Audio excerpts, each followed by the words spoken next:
Hi, welcome back to Our Life, the visual novel, the cute little visual novel that we started a couple weeks ago. I was not feeling well for the past couple days. I just got my second and final vaccine shot, and it really hit me hard. Oh my goodness, I felt awful. But I've been feeling better today, so I decided let's record. So I apologize for the low lack of energy, I would say, but I promise I will feel better in the upcoming recordings. But I really wanted to keep playing this game, and I really wanted to keep recording for you guys and for myself. So I hope you enjoy. We are still in the beginning when they're kids, and I want to continue to do all the stories that we have available. So we're just gonna keep going. One sweltering summer day, you were in your living room with Cove, listening to the sounds of the birds chattering outside the window while you lay across the rug on the floor. Cove's dad had dropped him off earlier, and your moms had left the two of you, along with Lizzie, to play amongst yourselves. It had been too hot to go outside in the afternoon, at least according to Mommy, so your sister was starting to get impatient waiting for her golf class that evening. The three of you had had trouble finding something fun to do. The beach and the playground were off limits, and you felt like it was too warm for anything like playing with your fuzzy toy animals. Then suddenly, a light came to Lizzie's big brown eyes, and her smile spread wide across her face. Having an idea gave her a new wave of energy.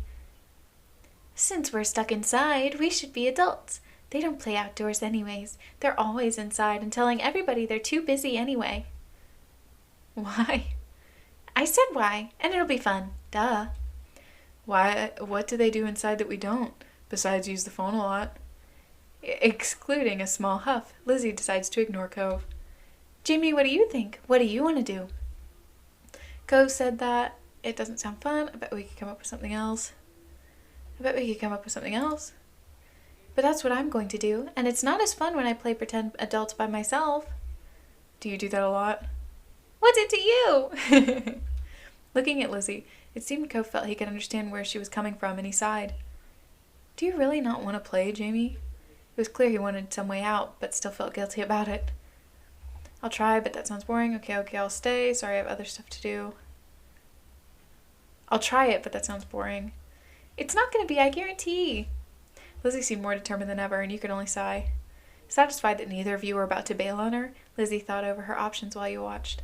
After a few seconds, she clapped her hands together and beamed, apparently having settled on something without asking either of you. "Okay, I'm going to be a professional golfer. Jamie, you and Cove can be a beach volleyball player, a gymnast, or a tennis player." Why can't we pick anything we want? "Because I have a fun idea, that's why." "And we have to play sports as adults?" "Yep." "But there's other kinds of sports too." "It isn't the same. What do you think, Jimmy? Don't those choices sound super cool? You want to be that, huh?" "Kind of like those, it really doesn't. Isn't there anything else we can be?" Lizzie stomped a foot on the ground. "Nope, come on, just decide already." Knowing Lizzie wouldn't let go of this anytime soon, you sighed. Cove was not impressed with Lizzie's attitude, though he didn't bother talking more about it for now. You thought over the list of possibilities: beach volleyball, gymnastics, or tennis. Out of all of them, you'd prefer to play... Well, fun fact, I used to be a gymnast. I was not that good, but I did have a lot of fun playing gymnastics as a kid, so... and I still, I work out a lot now, and basically my workouts are just gymnastics workouts, but I just don't do gymnastics. Man, I really wish I did, but I think I'm too old now. Gymnastics. If you couldn't spend the afternoon doing cartwheels and handstands in the backyard, then you might as well practice them inside. There wouldn't be as much space as there was outside, but you could still try. Yes, that was clearly the top option. I want to be a gymnast. All right. How about you, Cove? I pick volleyball. I should have known. Okay, so Jamie, you're a famous gymnast, and Cove, you're on a popular beach volleyball team, and... Lizzie's ponytail bobbed when she proudly stretched her arms wide. "We're Olympic athletes who just competed in the Olympics." Cove didn't seem all that impressed with the announcement. He made a face and adjusted the glasses on his nose. That's really specific. That's what makes it fun. Anyway, Lizzie marched back and forth in front of the both of you, getting lost in her own imagination. "I won all gold medals, and people are calling me the next Mickey Wright." "Who's that?" Lizzie stopped on the spot and turned on him, her brown eyes shining with impatience. "It doesn't matter if you know who she is. It's a golf thing. You guys won medals too. Cove, your team won bronze, and Jamie, you barely missed out on the gold and got silver. It's more real if we're not all in first place." Silver sucks. I don't want silver. I'm okay with that. We can do better than silver. Silver's not bad. Nice. May not be first place, but you knew that silver medals were still really good to get at the Olympics. But it isn't gold. Lots of people lose at the Olympics. Them's the breaks. Then you're the one who did, not me. Lizzie looked taken aback by Cove's declaration, as though the thought of We're really not ready to read, are we? As though the thought of her losing was completely absurd. No way, it wouldn't make sense. I'm already practicing my golf game. She took a golfing stance to make her point, pretending to swing her club and hit an invisible ball. So what kind of house do you want to live in? Cove hadn't changed his mind about winning, but thinking about where he'd live as an adult appealed to him, apparently, because he looked at Lizzie with some of the anger fading. Oh my goodness, I'm not ready to read, apparently. I'm going to live at the beach. Lizzie made a face at him, poking out her tongue. That's kind of boring, we already have that. No, not the normal houses here on the street, on it, right on the sand by the water. Just like that, all the tension was back. You hadn't even had a chance to choose where you would want to live. That's not very fun or smart, Cove. You can't live on a bunch of sand and shells. But I want to, and I will. Cove narrowed his eyes at Lizzie, even though she stood half a head taller than him. You didn't give out a list of things to pick from this time, so I'm picking that. Why are we even playing pretend if I can't imagine anything? Geez, well, I'm going to live in a mansion far away from here, and far away from you. One with an indoor pool and a place to practice my award-winning golfing. How come you were yelling about mine when your idea is even more impossible? Lizzie's face flushed red, her hands balling into fists at her sides. It's not impossible, and it's better than yours. Disagreements always seemed to crop up with the two of them together, and you always felt like you were stuck in the middle. When it came to the topic at hand, this time you thought, you prefer mansion, being on the beach is cooler. Being on the beach is cooler. Who wouldn't want to live on the beach? It'd be really great. You could have windows made from driftwood and see sail wind chimes. Ugh. He smiled slightly over the agreement, then turned to Lizzie with bolstered confidence. You can swim whenever you want if you live on the beach. We can still swim any time we want from where we live now. Being a little closer doesn't mean anything. Says you. The two of them scowled at each other. You're being so unreasonable. You... I don't get what you want. This game doesn't make sense. It does. You have to be realistic. I said that. But you're not. You have no idea what to do to make them stop at this point. It seemed like the two of them would just keep working each other up as long as they could. Nothing you'd said so far had kept them from being mad. Thankfully, like a greeting card angel, Mom walked into the room. Lizzie rushed over, hanging onto the hem of her shirt and poking out her tongue at Cove. Lizzie, Jamie, it's time to get ready to go. Sorry you have to leave already, Cove. Their mommy said she'll walk you home, so you won't be left in the cold. Cove was still glaring at Lizzie, his face flushed red with anger. I can go by myself. But, bye, Jamie. There was still a harsh edge to the brief farewell, but you knew it wasn't you he was mad at. Without giving Mom a chance to stop him, Cove stood up and stalked out of the room, shoulders drawn tight. Okay. Worried, Mom turned to look down at you and Lizzie. You two were playing nice with our new friend, weren't you? I'm telling the truth. I hate lying. No, Lizzie and Cove kept yelling at each other. They wouldn't stop fighting about everything. Your sister's jaw dropped, looking betrayed, as Mom put both her hands on her hips. Elizabeth, I told you to be kind to him. He's having a hard time right now. Lizzie's mouth closed back up, replaced by a tiny frown. I know, I tried, but he was... No buts. We both know you can show someone a great time when you put your mind to it. We're going to apologize to Cove and his dad over the phone when he gets home from work tonight. Lizzie hung her head, dragging a foot across the ground in front of her. Okay, Mom. Good girl.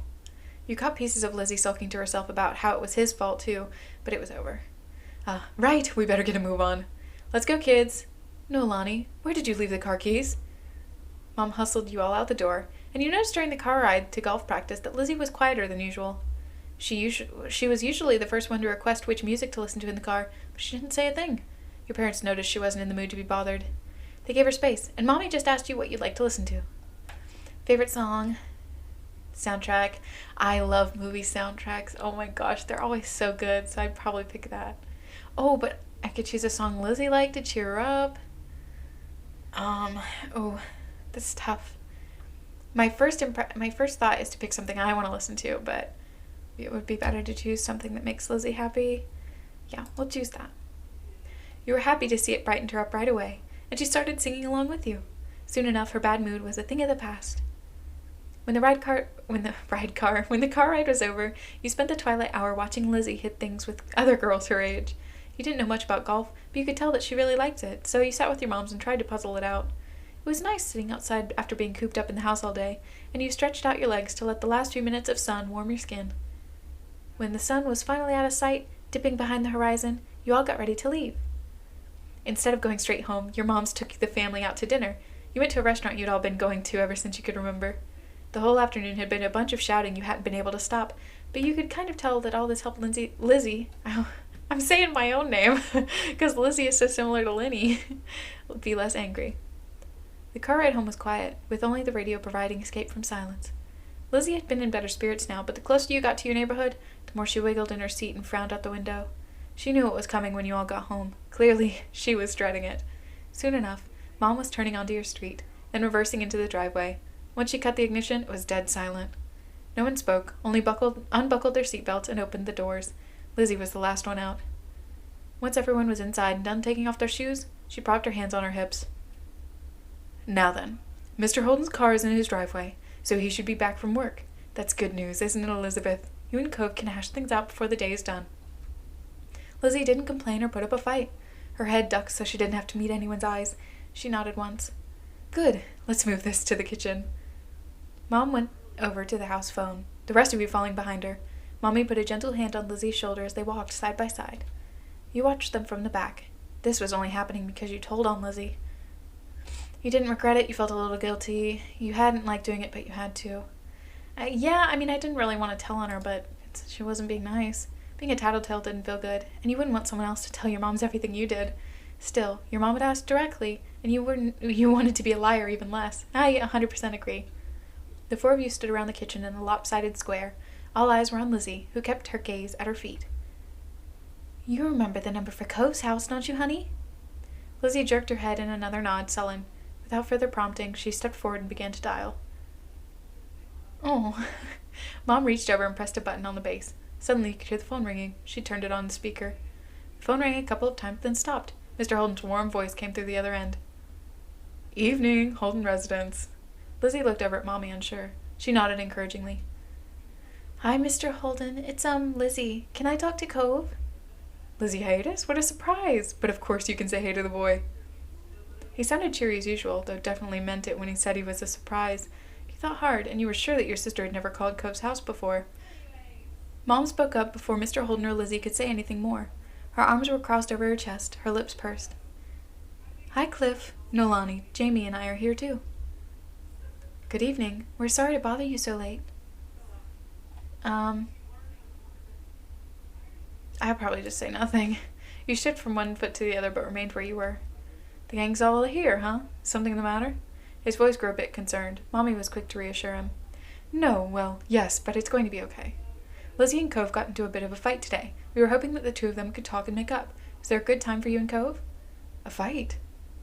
Cove didn't tell me anything about that when I came home. It does explain the funk he's been in tonight. He chuckled lightly. Despite that, it didn't seem like he really thought it was funny. Anyway, it's good you didn't catch us at a bad time. I'll go grab him for you. There was some shuffling on the other end. He must not have gone far because you could still hear him calling out. Cove, there's someone on the phone for you. After a beat of silence, there was more muffled talking from Cove's dad. Come on, bud. Lizzie called just so she could talk to you. Jamie's on the other end listening too. Don't you want to say hi? It took a bit of back and forth, though the conversation seemed one-sided since you couldn't hear Cove properly. Eventually, Cove took the phone from his dad. Hello. You opened your mouth, only for Mommy to catch your eye and shake her head softly. You frowned but didn't say anything. Hey, it's Lizzie. Yeah, I know. Dad told me. Cove's tone was defensive.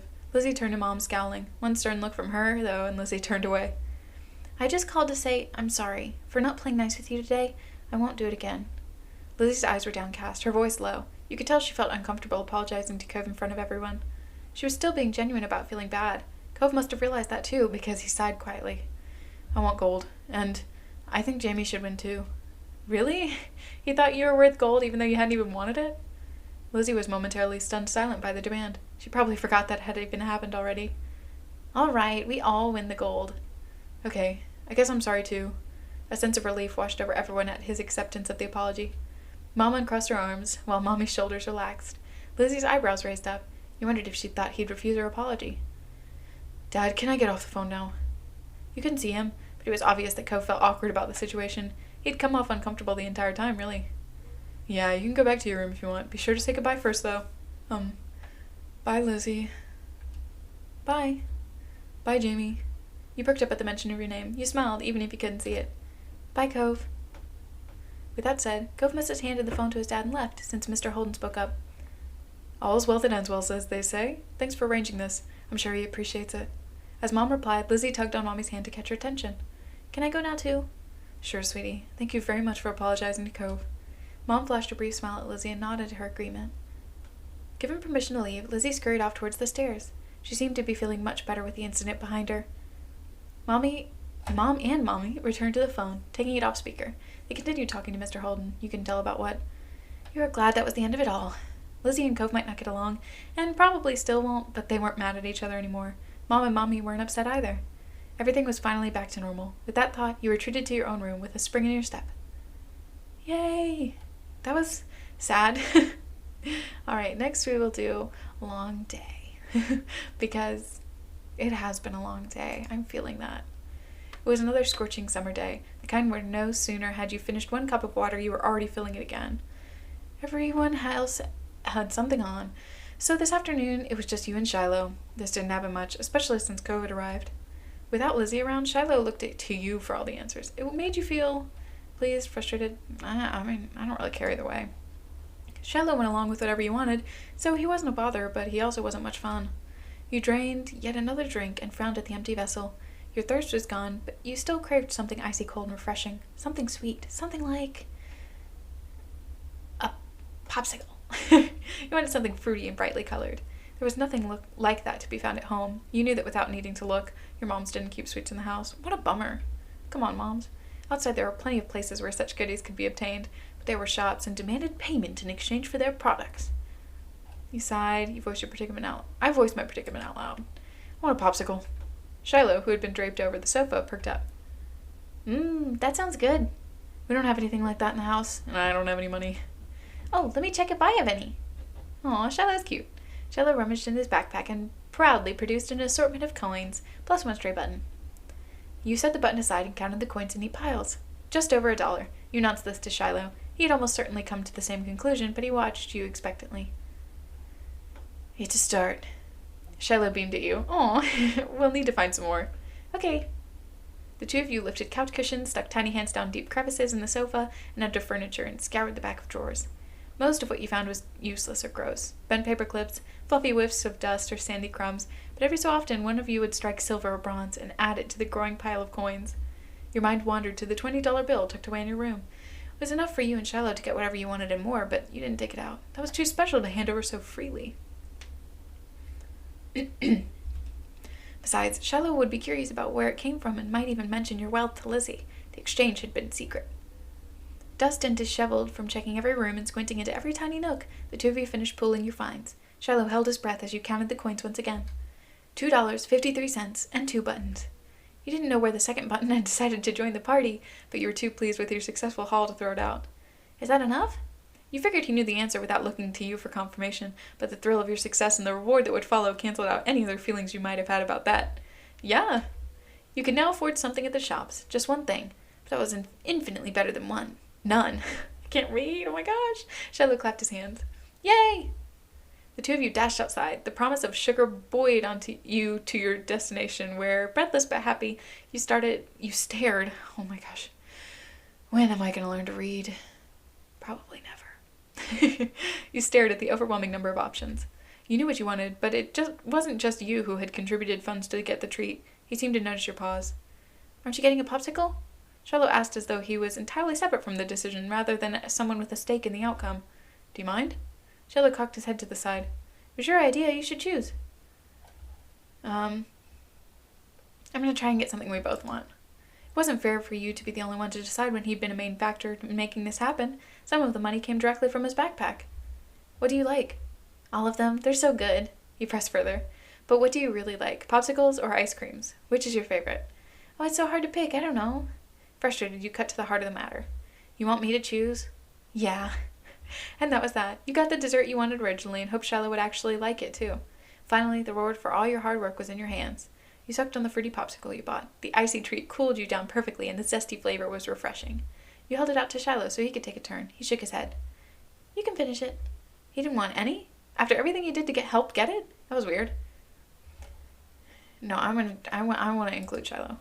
Even if Shiloh said it was okay, every story you'd ever seen on TV or read in a book said that sharing was caring. You stood your ground, even as the treat started to trickle dangerously towards your fingers. It's only fair that you have some. We both bought it. But you want it more than I do, and getting to play was a lot of fun already, so you can have it. That's more fair. You held it out to him. I want you to have some even more than I want to finish it, so eat your part. Relenting, Shiloh took the treat and gave it a taste. His eyes lit up. It's really good, thank you. He smiled, pleased with your good deed. You picked the best one. Did he mean that? Shiloh was always nice no matter what happened. Even if he hated it, you knew he wouldn't say no. Maybe he thought it was gross, and that was the real reason why he didn't want to take some. You had no idea. You studied him a little as he ate more. He had every appearance of enjoying himself. Still weird. The two of you began to head back home as he ate. You walked side by side on the shore in silence, but your thoughts kept drifting to the boy beside you. Why didn't he speak up for himself? It was almost as if Shiloh didn't know how to say what he felt, or was afraid to. Are we friends? Shiloh opened his eyes wide, seemingly caught off guard by the blunt question. Yeah, I think so. He says that, but friends should be able to talk to each other without being scared. If Shiloh wouldn't do that, were you even really friends at all? He rubbed his hands together nervously over your non-reaction. I'm sorry. You weren't sure how sorry he could be without knowing what he's even apologizing for, but you shook your head. You didn't do anything. It was true. Shiloh hadn't done something mean. He'd gone out of his way to make you happy. That didn't seem like it should be a bad thing, yet it bothered you.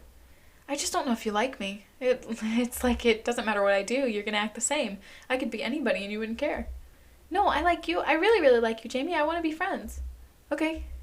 You smiled hesitantly at him and his fidgeting ceased. Even though you weren't sure if you believed him, this was only making things worse. You decided that maybe there were all types of friends. If Shiloh wasn't able to do things differently, this would have to be all right. Shiloh made you unsure about setting a label on the experience of spending the afternoon with just him. There had been good times and there had been confusing ones. You were positive of one thing at least. The treat was delicious, and that was nice. The sun was low on the horizon as you returned to your neighborhood. There you spotted two very familiar figures up ahead, Lizzie and Cove. You opened your mouth to make your presence known to them just as you saw the tears on Cove's face. You walked straight over, Shiloh at your heels. Once there, you carefully asked about what happened. Without a time machine, the only way you were going to find out was by asking the witness. Lizzie might have done something, but she could have been in the wrong place at the wrong time or even come to Cove's aid. You wanted to hear the story. Cove, what happened? I got yelled at. Aww. He took a deep, steadying breath. Some grandparents got mad at me. Aw, sorry. Lizzie jerked her head in the direction of a nearby house. Your heart sunk. You knew exactly what had happened. Every year, the same mean old couple rented out the condo for the summer. You, Lizzie, and Shiloh knew to stay away from them, but Cove couldn't have. They're like that with everyone. Even your mom struggled to find anything nice to say about them, but the elderly pair particularly took offense to kids. It didn't matter if they were really nice like Cove. Yeah, Lizzie said. Lizzie drew herself up at that. She looked pointedly in your direction. Uh-huh, I was helping. That's cool. Is there anything I can do? No, I'm just gonna stay away. Or you could teach them a lesson. There was a devilish glint in her eyes. What? You should ding-dong ditch them. Go ring the doorbell and run. It'll be great because they're so slow. They'll never catch you. That's dumb. I don't want to go near them ever again. You're saying that because you're a cluck-cluck chicken. Cove glared, but didn't take the bait. Lizzie turned to you. You're not a chicken, are you? Yeah, cluck-cluck. She can't teach you about being a chicken if you are, in fact, a chicken. Hunched over, you folded your arms to form wings and bat them up and down. Buck, buck, buck, ah! I used to have chickens at my house. For once, your sister seemed at a loss, but it didn't take long for her to regain her usual confidence. So you admit it. You continue to flap your arm wings as you circle your sister, clucking all the while. There's no shame in a chicken being a chicken. Yeah, you're a chicken. Things were not going the way Lizzie expected. She fought against a laugh and looked for a way to restore her serious authority. You and Cove are both little chickens. Baka. Cove folded his arms, though the one with the cast wasn't as tightly tucked down, and joined you in cheeping around.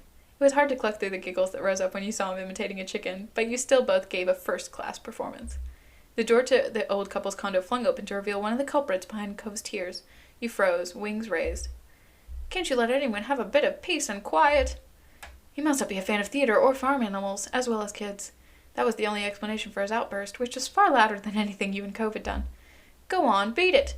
It was distinctly unfair, but Cove's lip was trembling, and you thought it would be best to heed his command. Lizzie took off, with Shiloh immediately trailing after her without as much as a glance back in your direction. So much for your friendship. You waved your arm at Cove, summoning him to follow you, and ran after Lizzie. The old man's hollers propelled you all from the street to the sanctity of the hill. Only once you were safe did you notice the stitch in your chest and the ache of your legs. You flopped down, the blades of grass tickling your face. Lizzie, who had taken the lead in the end, was already lazing on the ground. The four of you took a moment to catch your breath and enjoy the feeling of cool grass against your skin. Hey, Cove. Cove lifted his head. I told you there were mean grandparents around here. Cove rolled his eyes, then decided this wasn't dismissive enough and rolled his whole body away from your sister. Lizzie chose to ignore his response and started chatting with Shiloh, who eagerly joined in the conversation. In the back of your mind, you knew you'd be second fiddle again to Shiloh once Lizzie came around. It always went like that. It was fine. Shiloh could prefer Lizzie as much as he wanted to. There were other things to attend to anyway. Exactly, you don't have to be everyone's number one friend all the time. You wiggled closer to Cove. He had calmed down for the most part, and was inspecting a flower. His fingers pinched the stem and tilted the white petal towards him. That's a poppy. Cove glanced at you in acknowledgement, then back to the flower. And the type of poppies on this hill have the name white linen poppy, Mom told me. I love little facts like that. That's so me. He quirked a smile. That's funny. He ran a finger around the edge of the petals. It doesn't feel like cloth. You need a lot of them to make anything.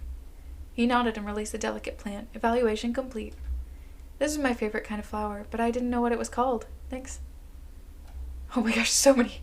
It's mine too. I like roses, buttercups, snapdragons, hibiscus, peonies. I don't care about flowers. I like all flowers. Type your own answer. Orchids, tulips. I actually really like tulips. I don't know why. I don't really have a favorite flower, but I think if I did have a favorite flower, I'd love tulips. I used to draw them in notebooks all the time. My mom gets them on special days, and they look really nice. She's nice too. Yeah, and you're nice like both of them. Thanks. Aw, look at how cute! You move onto your back with a small smile and look at the darkening sky. I want to fit like that. I want the belt and the top and the glasses. I'll skip on the green hair today. The blanket of clouds reminds you of a thick throw you curled up under cold rainy days. You wondered if the clouds could be as soft. They lazily floated by, splitting from each other, merging and morphing into new shapes. I see cloud shapes. You nudged Cove and pointed at the sky. What does that look like? Cove looked up at the sky, angling his head back into the side. Finally, he shook his head. I don't see anything. Really? Really? What do you see? Clouds? He chuckled at that. Aw, it's beautiful. Oh, maybe I shouldn't have clicked the button. I thought it was over. All the sun's light faded from the sky and the moon rose higher. Lily got to her feet, dust strands of grass from her bare legs, and surveyed her surroundings. The oceans, visible from the crest of the hill, beckoned with every sweep of the tide. Let's go to the beach. There was no argument from the other two. Shiloh was still Shiloh, and Cove would never say no to going to the shore. He was a child of the sea. You were too tired to argue. It had been a long, hot day. You weren't bothered about going there, but you would rather do that than make a scene. You stepped onto the sand for the second time that day, but it felt different at night. The beach was nearly quiet at this hour. Abandoned sandcastles and footsteps in the sand, too big to belong to any of you, were the only indication of how busy it had been only hours earlier. The four of you kicked shoes off and removed socks and walked along the water's edge. The waves tickled at your feet. I wonder what would happen if you tried to take a bath in the ocean with shampoo and everything.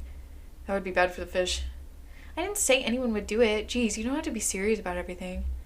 You're the one who asked what would happen. That is what would happen. It'd hurt the fishes. I like bubble baths at home. They're a lot of fun. Oh my gosh, I love bubble baths. I love relaxing after a long day with a bubble bath. It is my pride and joy to just be like, look at my bath collection. I have so many bath bombs and bubbles. I love all that stuff. Oh my gosh, Shiloh, we are twins. Me too. Bubble baths are luxurious. You never heard Lizzie use that word before. Mommy loves to have bubbles in her bath. She'll turn all the lights up and have candles. I'm going to do that next time. Hey, when's your mom coming to pick you up anyway? Not for a while. She's busy. How about your dad? How come you never talk about him? Nobody does. Don't you know you're not supposed to ask something like that? Why would somebody want to talk about something they never talk about? You keep your eyes on the ground, watching your toes get swallowed up by waves. Even if Shiloh never seemed upset when this topic came up, it made you feel awkward just for having both of your moms. It's okay. I'm like Lizzie and Jamie. I don't have a dad. But I don't have two moms. I just have one. She's really great. Oh, sorry. I only have one now, too. My mom isn't here. She's back home. It's just my dad with me. Oh, I never had a dad or anything, so I don't feel bad. It's really sad that your mom is gone. Cove nodded. Even if they're all different, our parents are good in their own ways. Yeah. Cove couldn't muster a response. You don't think he truly disagreed, though. The silence broke with a splash as Lizzie kicked in your direction. Cold water and sodden sand splattered against your legs. Lizzie giggled, foot out, still outstretched from the kick. Cove joined in, striking the incoming waves to make a splash of his own. Shiloh scurried out of Cove's spray zone with a grin. I retaliate. You use your foot to smack the water pooling around you, sending an arc of sea foam flying back onto your sister. You laugh as she spluttered, some of the salty seawater having landed in her mouth. She spat it out. Yuck! Lizzie chased you, intent on revenge. You dashed up and down the coast, taking it in turns to be the predator and the prey, as well as joining forces to take down Shiloh or Cove. Alliances were silently forged and wordlessly broken. Everything was fair game in war. Ah! Shiloh's brief exclamation was drowned out by the biggest splash yet, caused by him falling face first onto the ground. That would have been bad enough with the waves that followed cascading over his prone body. Oh, Shiloh sat up, shaking his head like a dog coming in from the rain, as you all hurried over to check on him. His hair was plastered to his head, and his soaked clothes clung. If there was any part of him that was still dry, you couldn't see it. Oh man, that was crazy. Are you okay? Yeah, my foot got stuck and I fell over. Way to go, Shiloh, you Dumbo. Oh, I'll bring some help. Shiloh didn't take your outstretched hand. After a moment, you dropped it. Oh, dude. Lizzie was too busy snickering to notice and held out her hand to Shiloh, too. He reached over and took it. Slowly, he just likes Lizzie. Then he slipped onto the sand, dragging him and Lizzie down just in time for another wave to hit. Oh, what were the odds of that happening twice in a row? You thought they must be low, but there's no way Shiloh would do something like that on purpose, then pretend it was an accident, especially not to Lizzie. Even if your relationship with Shiloh felt unclear, he did at least like her a lot. Lizzie was his favorite, right? Smiling boldly, Lizzie extracted herself from the ground and wiped a streak of sand from her cheek. She didn't intend to let this embarrass her. Shiloh got up again as well, this time without incident. He still looked like a drowned puppy, but that didn't stop Cove laughing at the two of them. With that, it was time to call it a day.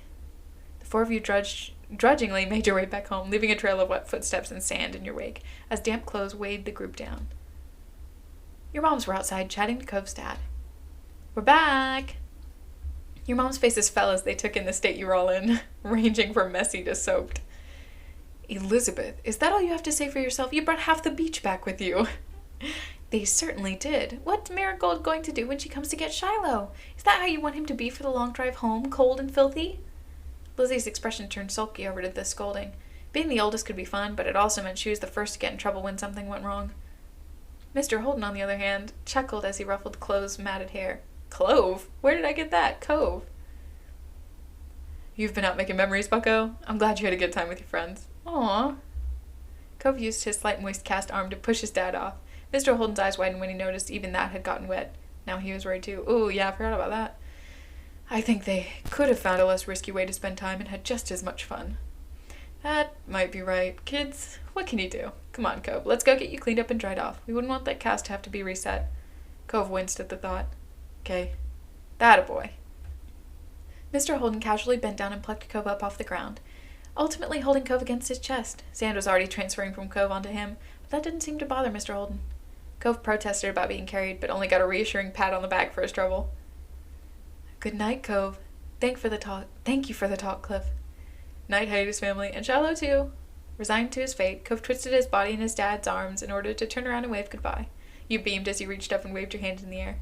Good night! Well, we'd better do what we can to fix you guys up too. Come on, everybody inside. I want you to march straight to the downstairs bathroom. Yes, Mom. Okay, Lizzie's mom.